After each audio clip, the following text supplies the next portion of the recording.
Hello बच्चों, चलो प्रश्न को देखते हैं। हमारा प्रश्न है, कौन कौन समरूपता गुणधर्म को लिखिए। प्रश्न को हल करने से पूर्व हम उसकी मुख्य अवधारणा को देख लेते हैं। तो देखिए, मुख्य अवधारणा मुख्य अवधारणा में हम यहाँ पे देखेंगे कि कौन कौन समरूपता गुणधर्म क्या होता है। तो हम लिखते हैं, कौन कौन समरूपता गुणधर्म क्या होता है। अब हम सबसे पहले यहाँ पे देखते हैं कि हमारे पास दो त्रिभुज दिए गए हैं, वो कि कुछ इस प्रकार से हैं।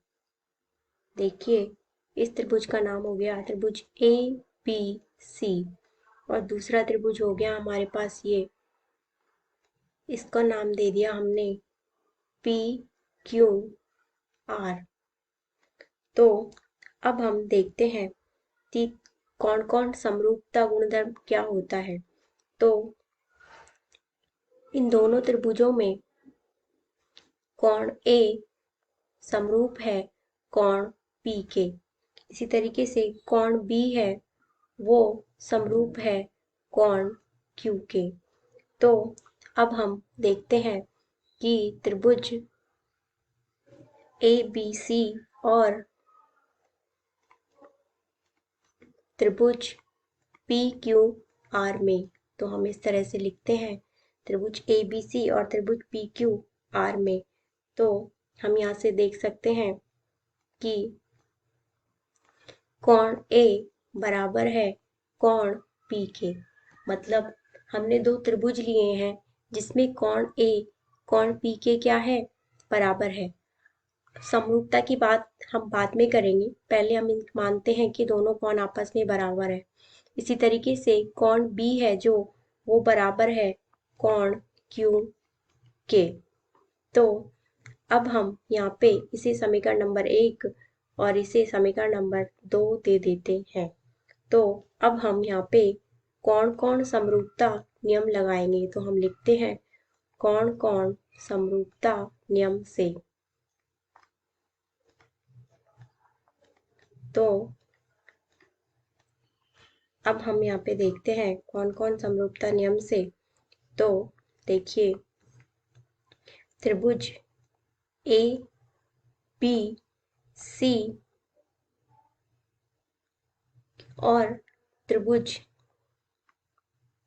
पी क्यू आर में, तो ये दोनों एक दूसरे के क्या होंगे, सर्वांग सम होंगे। मतलब इसको हम कोण एक बोलें और इसे कोण एक, ये भी कोण एक होगा। इसी तरह से ये कोण 2 है तो ये भी कोण 2 होगा। तो कौन कौन समरूपता नियम से ये दोनों आपस में क्या है, एक दूसरे के सर्वांग सम है। तो कौन कौन समरूपता नियम, तो हम नीचे लिखते हैं कौन कौन समरूपता नियम क्या होता है।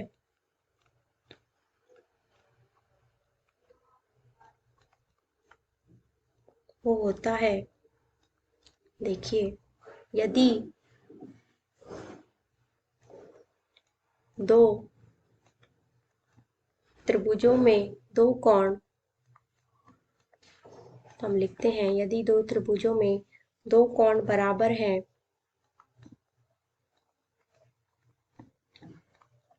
दो कोण बराबर हैं, तो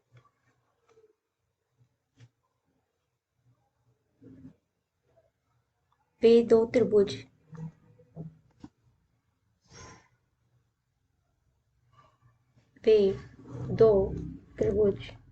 आपस में क्या होंगे, समरूप होंगे। तो हम यहाँ से लिखते हैं वे दो त्रिभुज आपस में समरूप होंगे।